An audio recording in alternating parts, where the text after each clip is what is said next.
दादा भीम, शांत हो जाइए। ठहरो भीम, ये मेरा आदेश है।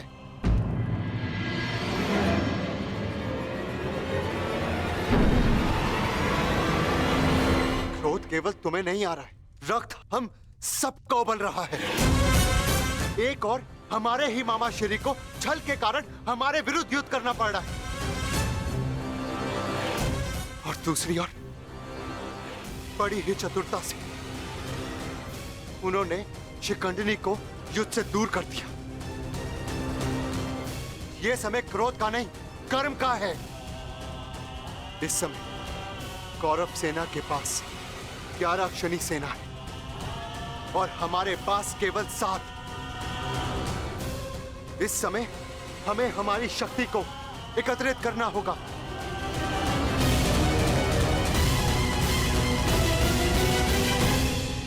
वासुदेव, क्या हम कभी भी कौरवों से न्याय की आशा नहीं रख सकते? गांधार राज और दुर्योधन से तो हम न्याय की आशा नहीं रख सकते, परंतु अंगराज कर्ण से, दानवीर कर्ण से आशा अवश्य की जा सकती है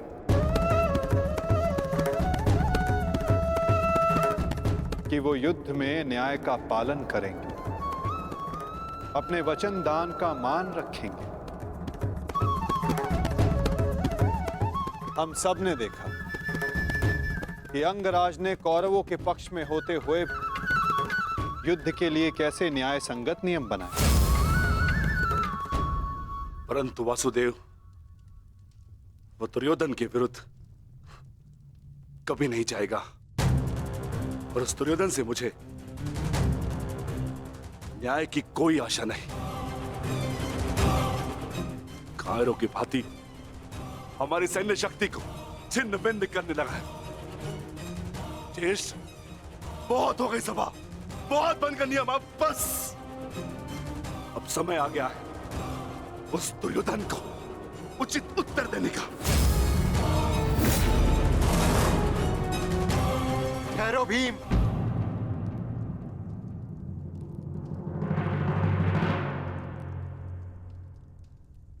युद्ध का समय अभी नहीं हुआ है अनुज। ज्येष्ठ, मैं तो केवल आपकी आज्ञा का पालन करने चाह रहा हूं। आपने तो कहा था ना कि यह समय अपनी शक्ति एकत्रित करने का है, तो बस मैं वही करने चाह रहा हूं। मैं अपने पूरे परिवार को इस महायुद्ध में सम्मिलित करने चाह रहा हूं। मैं अपने पुत्र महाकाय घटोत्कच और उसके साथी राक्षसों, वीरों को अपनी सेना में सम्मिलित करने चाह रहा हूं।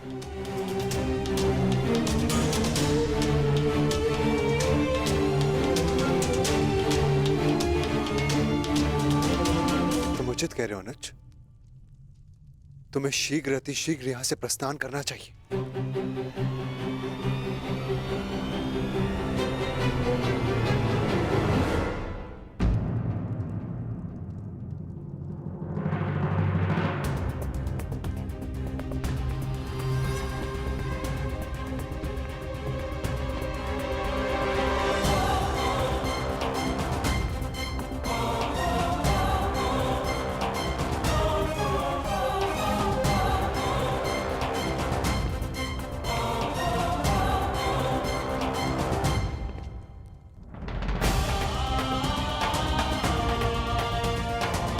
मुझे आज्ञा दीजिए ज्येष्ठ, मैं प्रस्थान कर रहा हूं।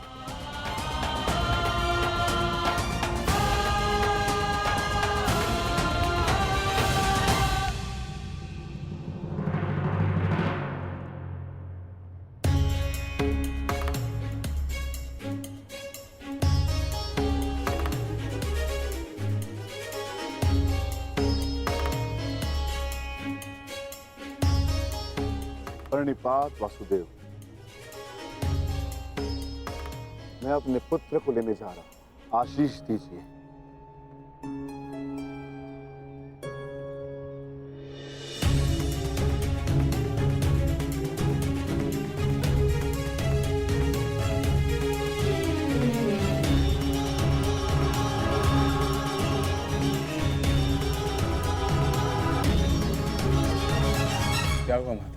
आप अचानक बाहर क्यों आ गए? और आप इतने विचलित क्यों? मैं विचलित नहीं हूं पार्थ, बस तनिक अशांत हूं। अशांत? मैं समझा नहीं माता। युद्ध होता ही ऐसा है पार्थ, जो मन को अशांत कर दे।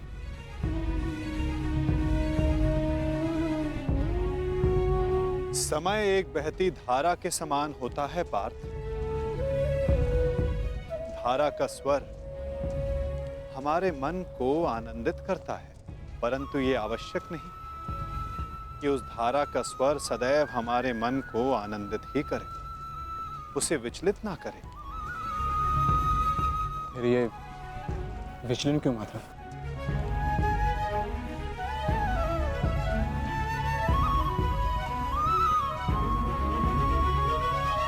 अन्न। सागर में जब तरंग उठती है तो वो उत्साह से भरी होती है पार्थ, और जब वही तरंग गिरकर अपना अस्तित्व खो बैठती है तब मन विचलित हो जाता है कि कदाचित वो तरंग और ऊंचा जा सकती थी, कदाचित उसका प्रारब्ध कुछ और हो सकता था। परंतु तरंग का प्रारब्ध ही उठना और गिर जाना है माता, है ना? तो फिर इसमें अशांत और विचलित होने की क्या बात है? तुमने सही कहा पार्थ, मुझे विचलित नहीं होना चाहिए, परंतु तुम बताओ कि तुम्हारा मन इतना अशांत क्यों है, इतना विचलित क्यों है? ऐसा कौन सा भाव है जो तुम्हें कष्ट दे रहा है? बोलो पार्थ। दानवीर कर्ण से आशा अवश्य की जा सकती है कि वो युद्ध में नियमों का पालन अवश्य करेंगे।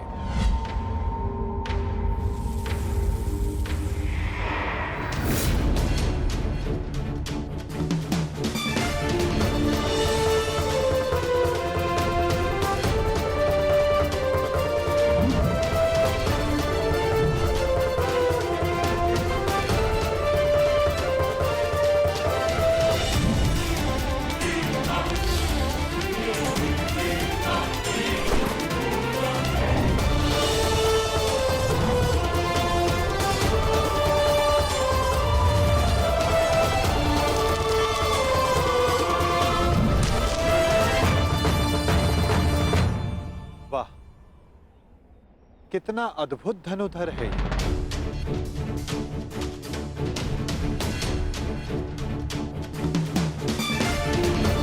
वासुदेव, आप? प्रणिपात। ये मेरा सौभाग्य है कि मैं आपसे टकराया।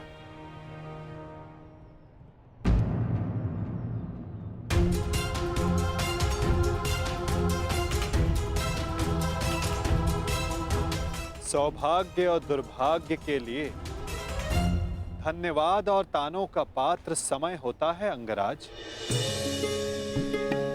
मनुष्य नहीं। उचित परिस्थिति में, उचित समय पर, उचित मनुष्य से मिल जाना सौभाग्य होता है, और अनुचित परिस्थिति में उचित मनुष्य से मिलना दुर्भाग्य होता है कर्ण।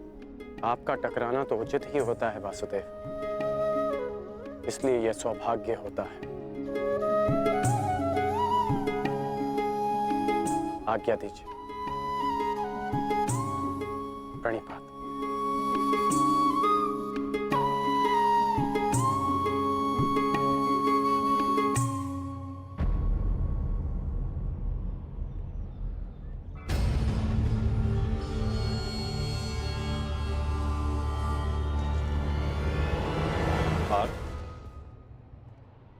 इसके शब्दों की भांति इसके बाण भी कितने अमोघ हैं ना। शब्दों का तो ज्ञात नहीं, परंतु लक्ष्य भेद करने के लिए मेरे बाण कर्ण से अधिक शक्तिशाली और तीव्र हैं माता, और ये बात आप भली भांति जानते हैं। आज किसी के शब्दों में धार दिखाई दे रही है पार्थ।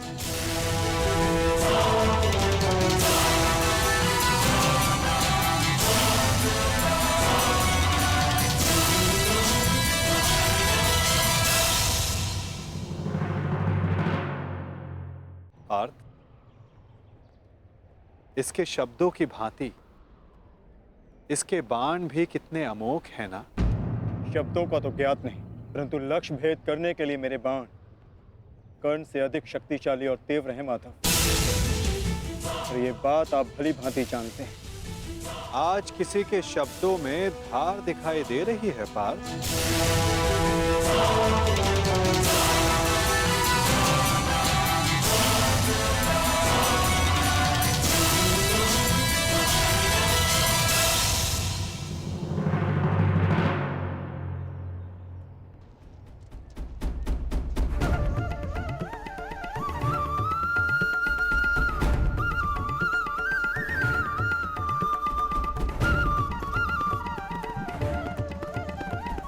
अब बता भी दो अपने सखा को, ऐसी कौन सी बात है जो प्रतिपल तुम्हें और अधिक अशांत किए जा रही है पार्थ। आप तो ऐसे कह रहे हैं माधव, जैसे कि आप तो कुछ जानते ही नहीं। कैसे जानूंगा, मैं कोई अंतर्यामी थोड़ी ना हूं। वाह माधव, जो संसार में कोई नहीं देख सकता उसे आप देख लेते हैं। जो सबके समक्ष है उससे अनजान होने का अभिनय करते हैं। आप भली भांति जानते हैं इस बात को कि मैं इतना व्यग्र क्यों हूं। क्यों आपके विचारों पर, आपके समय पर उसका अधिकार है। क्यों माधव, क्यों?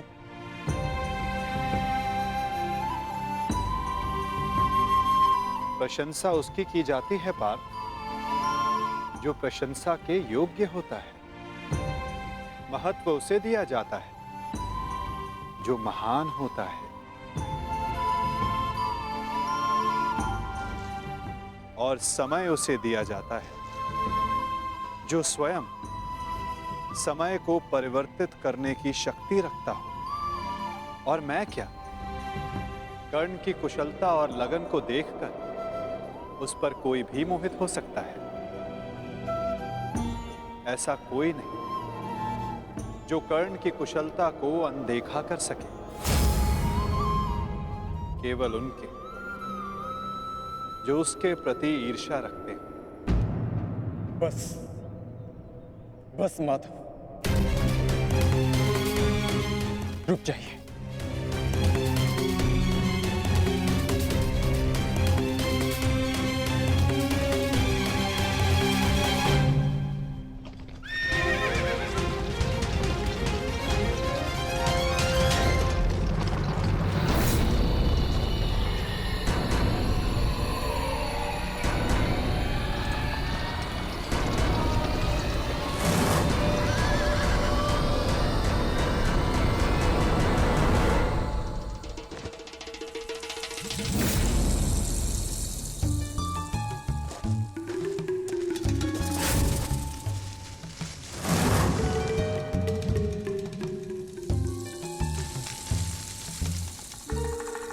कौन है वहां? कौन है जो मेरा पीछा कर रहा है? यदि साहस है तो सामने आ। आपको लगता है कि मुझे कर्ण से ईर्ष्या है, परंतु मुझे कर्ण से ईर्ष्या क्यों होगी माता? मैं भी मानता हूँ कि वो एक महान धनुर्धारी है और इस बात का मैं सम्मान भी करता हूँ, इसलिए उसके साथ अपना अधूरा द्वंद्व पूर्ण करना चाहता हूँ। परंतु माता, आप कैसे भूल सकते हैं वो अर्जुन ही था जिसने विराट युद्ध में कर्ण को पराजित किया था। वो अर्जुन ही था जिसने कर्ण के रहते हुए पांचाली के स्वयंवर को विजित किया था। मैं स्वीकार करता हूं कि कर्ण एक महान योद्धा है, धनुर्धारी, परंतु मुझे आज तक उसमें कोई अद्भुत बात नहीं दिखी। परंतु आज एक विचित्र बात का भान अवश्य हुआ है कि आपके हृदय में अर्जुन से अधिक कर्ण बसता है।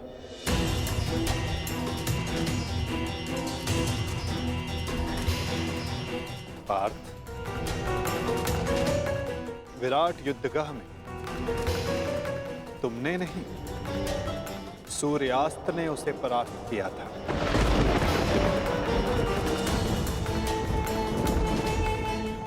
पांचाली के स्वयंवर एक सूत के प्रति क्षत्रियों के दीर्घाह ने जीता।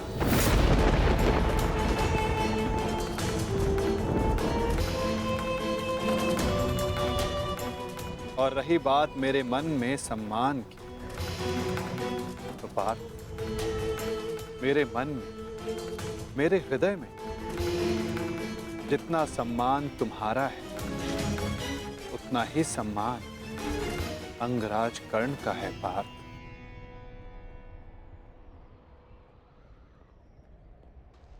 जलधारा की शक्ति का अनुमान उसकी सतह को देखकर नहीं लगाया जा सकता पार्थ।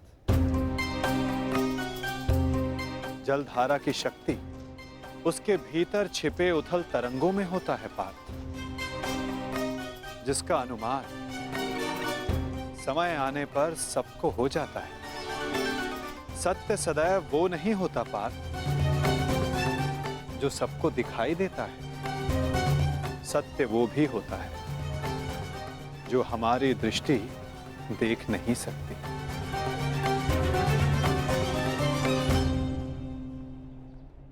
और बहुत शीघ्र तुम्हें उसका अनुमान भी हो जाएगा।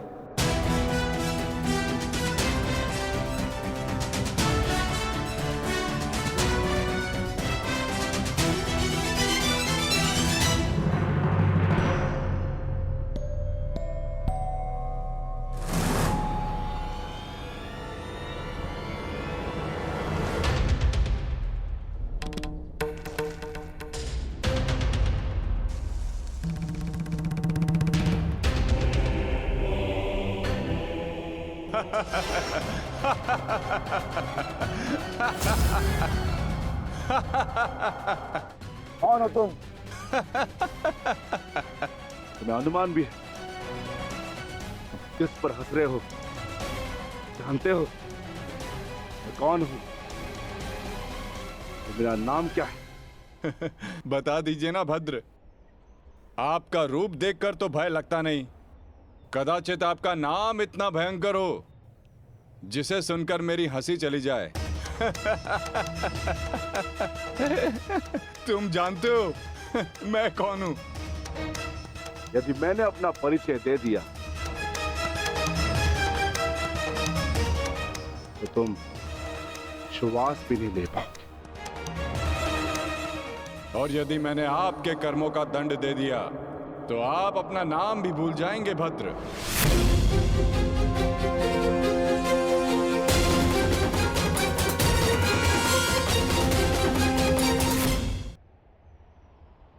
और यदि मैंने आपके कर्मों का दंड दे दिया तो आप अपना नाम भी भूल जाएंगे भद्र।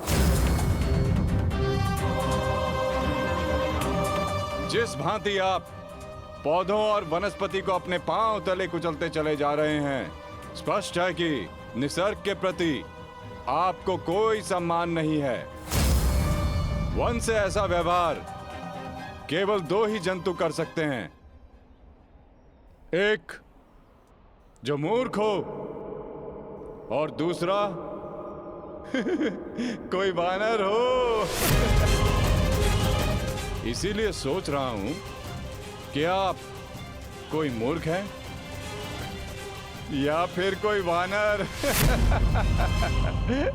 मूर्ख, तुम्हें तुम्हारी मृत्यु क्या खींचता है?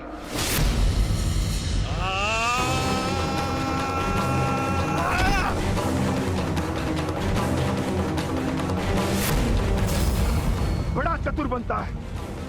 तुझे अभी मैं सिखाता हूं कि बड़ों के साथ कैसे व्यवहार करना चाहिए। कुछ भी सीखने के लिए मैं सदा प्रस्तुत हूं भद्र। आगे बढ़िए।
तुम साधारण मनुष्य नहीं हो सकते।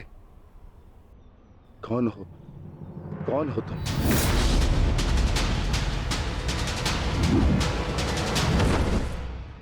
कहा था ना, अपना परिचय देना भूल जाओगे। अब सुनो मेरा परिचय। मैं हूं बर्बरीक, घटोत्कच पुत्र बर्बरीक।